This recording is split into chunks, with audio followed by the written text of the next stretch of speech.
Tiger Woods, Arnold Palmer, Ken Climo. You've heard of these famous golfers? Well, maybe not the last one, maybe not Ken Climo. He's the rock star of professional disc golf. You may not have heard of disc golf either, but you should. It's a great sport, and I think that it's a much more viable sport than golf and should be embraced by our schools and community. This is for many reasons. It's convenient, it's more diverse, it's affordable, and it's a lot easier for beginners to pick up. Now the first point is just simple logistics of it. Take a disc golf bag and a golf bag. Imagine trying to fit 4 of these in a car with your buddies to go golfing. It's not going to happen very easily. You're going to need a van or something large. This, you can fit 4 of these in the truck and have room for a cooler. Now, this weighs about 5 to 8 pounds. It's pretty light. This can weigh about from 25 to 40 pounds. A lot more.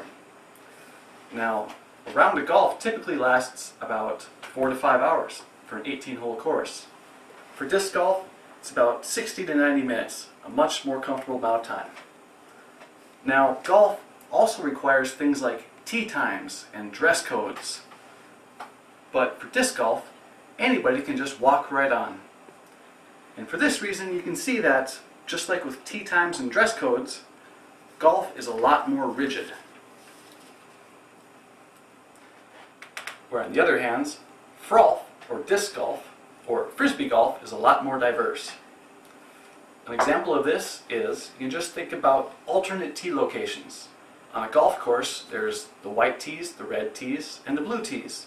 Those are usually the same thing, but just 10 or 15 feet back or forward. On a frisbee golf course, these are completely different tees that result in a completely new fairway and a completely new hole. This makes for a completely new course. Also, golf holes are in the ground, permanent fixtures. Frisbee golf holes are portable. You can move them around, and very oftentimes a disc golf course from one year will be completely different to the next. Now, a frisbee golf course, according to the PDGA Golf Building Association, they range on average from 2 to 30 acres of land. A golf course, according to the Environmental Protection Agency, averages from 120 to 160 acres. That's a lot more land. This lot more land results in very long walks. And very long walks with this big heavy bag is not very fun. It's much nicer doing the short course with a light bag. Some of you may say, well, I don't walk the course, I rent a cart. I say to you, carts are expensive. More generally, golfing is more expensive. Frisbee golfing is cheap. For example, to golf an 18-hole frisbee golf course, everywhere that I've ever frisbee golfed has been completely free.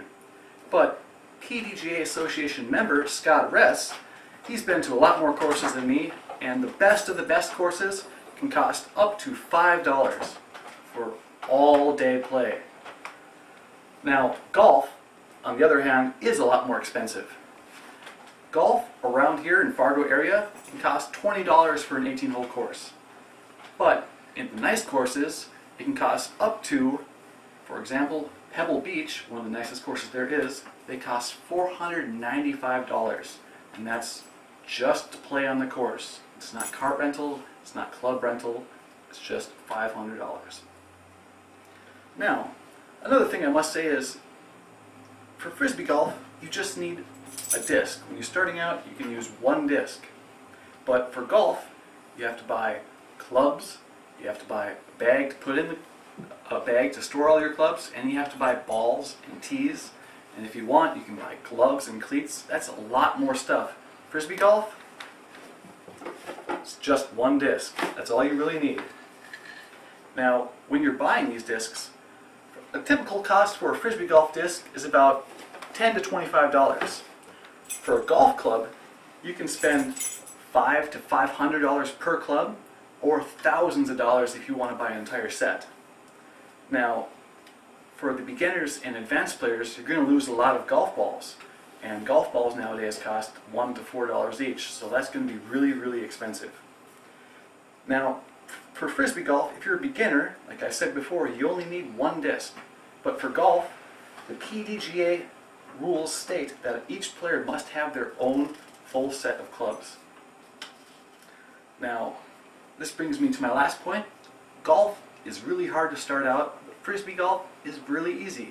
Again, you only need one disc to start playing. Now, because you only need one disc, and there's only one size of discs, children and adults can throw the same discs. You can throw the same disc when you're a kid, all the way to your old age.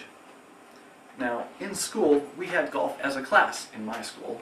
We spent quite a while outdoors in a field, hitting the ball to the end of the field, walking, picking it up, walking back, and hitting it again over and over. That was not very fun. But if we taught Frisbee golf in schools, then that'd be much more accessible, easy, and something we can do. You just have to set out a couple baskets, and away you go. Now, I must also say that throwing a disc, for children and adults alike, is a much more natural motion.